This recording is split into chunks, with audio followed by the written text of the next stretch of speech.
Welcome back to Investing Talk Podcast. Today we are dissecting the absolute giant in the room, Amazon. And honestly, the timing could not be more intense. Yeah, no kidding. So it's Friday, February 6th, 2026.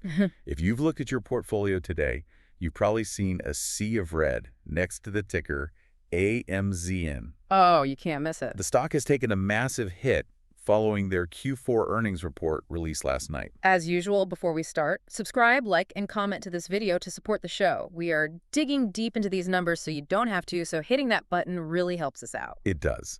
Now, let's get into the chaos. And chaos is the right word. I'm looking at the screen right now, and Amazon is down somewhere between, 9 and 11% just today? It's a huge move. That is a violent move for a company of this size. It's wiping out billions in market cap in hours. But here's the thing that makes no sense to me, and this is the core puzzle we need to solve today. How does a company beat revenue expectations, show incredible growth in its most important segments, and still get absolutely slaughtered by the market? It feels like a disaster, but the headline numbers look good. What is going on? You're right, it feels completely contradictory. But the market isn't reacting to what Amazon earned in the last 3 months. The market is hyperventilating about what they're planning to spend in the next 12. And the number is staggering. We're talking about $200 billion in capital expenditures, capex, for 2026. $200 billion, with a B. With a B. That is the sticker shock that sent everyone running for the exits this morning. Okay, let me just pause there. $200 billion. That's the GDP of a mid-sized country like Greece or New Zealand. It's a massive number. That isn't just a budget increase. That is a space program. So our mission today is pretty clear. We need to figure out if this sell-off is a legitimate warning sign that Amazon has, lost its mind and is engaging in reckless spending.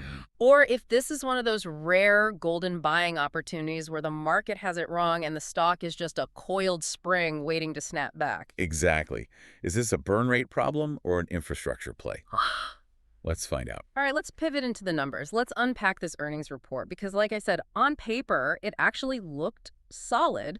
We can't ignore the good news just because the spending is scary. It was more than solid. It was genuinely impressive. For Q4 2025, Amazon reported revenue of $213.4 billion. Just to contextualize that, generating over $200 billion in a single quarter is it's mind-boggling scale. That's a beat against expectations. It is. But if you want to understand Amazon, you stop looking at the online store and the cardboard boxes on your porch and you start looking at the engine room, AWS, Amazon Web Services. The real moneymaker.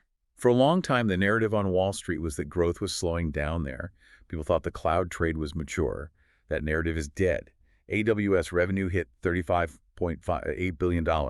And if I'm reading this right, that's a growth rate of 23.6% year over year. Yes, and that is the critical context. That 23.6% isn't just a random good number. It's the fastest growth rate AWS has posted in 13 quarters. 13 quarters, so over 3 years. It signals a massive reacceleration. The cloud is back, and it is growing faster than it has in over 3 years. That is huge. I remember back in 2024, people were saying the cloud trade was dead or that Microsoft Azure was eating their lunch. But this suggests they are holding their own. Why the sudden jump is this all AI? A huge part of it is AI. Companies are moving from testing AI to deploying AI. Right. And that requires massive compute power. AWS is capturing that demand. Okay, so the engine room is firing on all cylinders. What about the retail side? Because we can't forget, they still sell, everything to everyone. Retail is holding up surprisingly well. North America retail is up 9.9% to $127.08 billion. And another standout star is their advertising business. That segment is up 22%. Advertising is basically free money for them, right? It's high margin. Extremely high margin. It's what subsidizes the free shipping and the Prime Video content. And speaking of margins, the profitability check is solid. Operating profit reached $21.2 billion. So they're making money. They are making money. They're growing the cloud. They're selling ads. By all traditional metrics, this was a fantastic quarter. Which brings us back to the elephant in the room. The reason we're seeing this 9, 10, 11% drop today, the spending. You dropped that $200 billion number earlier. Let's context that. How much of an increase is that really? It is a 50% increase. Yeah. For context, in the previous year, capex was $131 billion, which was already a record. Right. But jumping to $200 billion in 2026, That is a level of spending we have, frankly, never seen from a public company before. And where is it going? Is this just more warehouses and delivery vans? Because I feel like there's an Amazon van on every street corner already. No, this isn't about vans. This is about the future of tech. The money is pouring into AI, custom chips, robotics, and the physical infrastructure data centers to run it all. The brain, not the body. Exactly. Yeah. They are building the brain. But I have to play the skeptic here. Is this sustainable? You can't just burn $200 billion and hope for the best. Is there a valid argument that they're just setting cash on fire, chasing the AI hype? It feels like panic spending. That is the fear, right? Yeah. That is the bear case.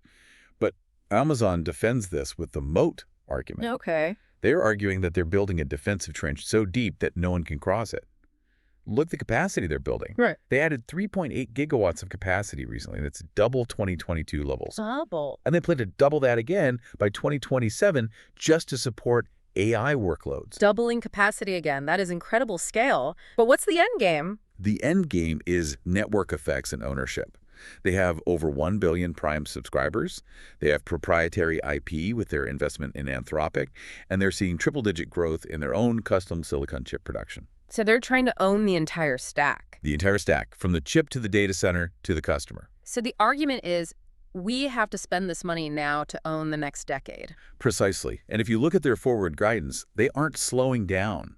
Q1 2026 guidance is set for $173.5 to $178.5 billion. Okay. That implies 11 to 15% growth. And that beats the consensus estimate of $175.2 billion, right? It does. And analysts are forecasting almost 30% earnings per share growth for fiscal year 2025, reaching $7.18 per share. So the growth engine is intact, even with the spending. Okay, so the fundamentals are we made a ton of money, but we're going to spend an even bigger ton of money to secure the future. Let's pivot to the charts. Let's talk about the technicals, because the price action today is ugly. It is ugly. We're seeing the stock tumble 9 to 11%. It has broken some key technical levels. And this isn't just Amazon, right? The broader market is selling off a bit, but Amazon is leading the way down. It is. And it's been a painful trade for a while now. Right. Relative performance. Mm-hmm. If you held Amazon in 2024, you were up about 5.2%. The S&P 500 was up 16.4%. Oof. You underperformed the index significantly. And compared to the other Magnificent Seven stocks, it has been a laggard. Year to date in 2026, before this drop, it was barely flat, up just 0.9%. Now it's deep in the red for the year. So investors are frustrated. They held through a mediocre 2024, hoping for a breakout in 2026. And instead, they get a massive drop because of this capex guidance. Yeah. It feels like capitulation. People are just throwing in the towel. But that is exactly where I see the opportunity. Go on. Why catch a falling knife? I see this as a classic coiled spring setup. You have high volatility, massive volume, and investors reacting emotionally to a sticker shock number. That 200 billion. Selling first, asking questions later. Exactly. They are selling first. But technically, this looks like capitulation. The weak hands, the people who can't stomach the volatility, are being shaken out. So you think the market is mispricing the risk? I do. The market is pricing in the cost of the capex, the expense side of the ledger, but they are completely ignoring the revenue side, the AWS reacceleration. Ah, okay. There is a divergence here. The fundamentals are getting better, growth is accelerating, but the price is getting worse. Technical buyers who look for these kinds of divergences might start stepping in right here. That's a bold call when the momentum is so negative, but let's bridge to what the street is actually saying. What is the sentiment out there? Because reading the headlines this morning, it felt like the sky was falling. The mood is definitely neutral to bearish leaning. I pulled a few headlines to give you a flavor. Amazon tumbles on this. Amazon shares plunge as AI costs climb. And my favorite, Amazon's bull case hinges on two things holding. So it's all about cost. It feels like the narrative has shifted entirely to Amazon spends too much money. That is the dominant narrative right now. The market is fixated on the spending narrative over the growth narrative. It is short-termism at its finest. Right. They want the profits now. They don't want to wait for the payoff on the infrastructure. Wall Street operates on 90-day cycles. Amazon operates on 10-year cycles. That mismatch is what creates the friction. But are the analysts actually downgrading the stock, or are they just lowering price targets? That's the interesting part. Despite the drop and the scary headlines, we haven't seen massive downgrades. It's more of a repricing of risk. For example, Zacks still ranks Amazon as a #2 buy with a growth score of A. So the algorithms and the models still like the growth profile, even if the humans are panicking about the spending. Exactly. The underlying metrics, revenue growth, earnings growth, are still triggering buy signals in the quant models because the underlying business is healthier than the sentiment suggests. What about catalysts? Is there anything on the horizon that could turn this narrative around? Because just saying AWS is growing might not be enough to counter a $200 billion bill. Well, there is speculation, and remember this is speculation, that 80% of that massive 2026 capex is directly AI related. 80%. If Amazon can prove that the spending is converting directly into revenue, that sentiment will flip fast. They need to show that for every dollar they spend on a chip, they get $2 back in cloud rent. And there's a wild card too, right? Something completely different from cloud and shipping boxes. Wegovy factor. Right, the weight loss drugs. Amazon Pharmacy is now distributing Wegovy. It's a healthcare catalyst. Is it as critical as AWS? No. No, of course not. But it acts as a diversifier. It shows that Amazon can still disrupt new massive markets like healthcare. It's a reminder that this company has multiple levers to pull. It's fascinating that a company can be an AI infrastructure play and a weight loss drug distributor at the same time. Only Amazon. Only Amazon. It highlights the optionality they have. If tech slows down, they have healthcare. If retail slows down, they have ads. Okay, I'm going to put my skeptic hat back on firmly. I want to lay out the bear case. We need to be realistic about the risks here because buying a falling knife is dangerous. We can't just be cheerleaders. Absolutely. What are you most worried about? Risk number one is the cash burn. I know you said the moat justifies it, but $200 billion dwarfs the consensus estimate, which was around $146 billion. It's a big miss. That is a $50 billion miss on spending expectations. The risk here is margin compression. If free cash flow is diverted to build data centers, what happens to stock buybacks? What happens to the balance sheet? It's a valid concern. Investor fatigue is real.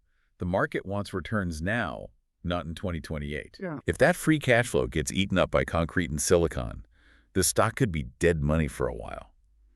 Amazon has always been famous for running at low margins to fuel growth, but at this scale, the absolute numbers are terrifying. Exactly. And that leads to risk number two, competition. It's not like Amazon is the only one spending money. Microsoft is pouring billions into Azure. Google is spending on cloud. Oh, yeah. If Amazon spends $200 billion and doesn't come out as the clear, undisputed leader in AI, then that money is wasted. That is the execution risk. The Microsoft Azure threat is fierce. Yeah. While Amazon is reaccelerating, Azure is still a massive competitor with a strong partnership with OpenAI. Right. If Amazon builds the capacity, but the customers choose OpenAI on Azure, then Amazon has a lot of empty servers. Yeah. They are building a stadium and hoping the fans show up. And finally, risk number three, macro sensitivity. We mentioned the stock is down partly because the broader market is selling off. If the economy turns, if we hit a recession, having $200 billion in committed spending is a heavy anchor. You can't easily turn off a construction project halfway through. That's true. Operating leverage cuts both ways. High fixed costs are great when you're growing, but they're brutal when you're shrinking. If consumer spending dries up, that retail arm hurts, and suddenly that capex budget looks like a noose. So we have a massive spender facing fierce competition in a shaky market, but you still seem optimistic. Let's move to the verdict. We've looked at the fundamentals, the technicals, the sentiment, and the risks. Give us the score. Taking everything into account, the shock of the capex against the strength of the AWS rebound, I am giving Amazon a bullish score of 8 out of 10. An 8 out of 10, even with the 11% drop today? Because of the drop today. Okay, pitch me the thesis. Give me the elevator pitch for why I should buy this dip. The market is wrong about the capex. They see it as a cost. I see it as the purchase price for the next decade of dominance. The noise is the $200 billion number. The signal is the AWS reacceleration to 24% growth. So you are buying the growth, not fearing the spend. Exactly. Amazon is doubling its capacity by 2027. They are positioning themselves to be the inevitable infrastructure leader for AI. You cannot have the AI revolution without the physical infrastructure to run it, and Amazon is building more of it than anyone else. They're becoming the utility company. The utility company of the 21st century. What does that look like financially down the road? I project a multi-year free cash flow explosion. Yes, cash flow will be tight in 2026 while they spend. But by 2028, because of this investment, we could see an incremental $20 billion in cash flow. Wow. The margins on that cloud compute are immense once the data centers are built. So you endure the pain now for the gain later. Precisely. The post-earnings dip today, February 6th, is your entry point. The stock is undervalued relative to its peers and relative to its own historical growth rate. And the time frame. This isn't a trade for next week, is it? No, this is a multi-year hold. You are buying the infrastructure of AI. You have to give them time to build the data centers and fill them with customers. But if you do, the payoff could be massive. So ignore the sticker shock, focus on the cloud growth, and treat this drop as a gift. That is the thesis. While the price drop is scary, the fundamentals are actually stronger than they look.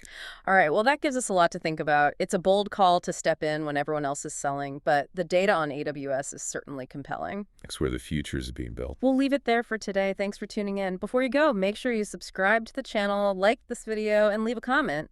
Do you think the $200 billion gamble is going to pay off? Let us know. Thanks, everyone. See you next time.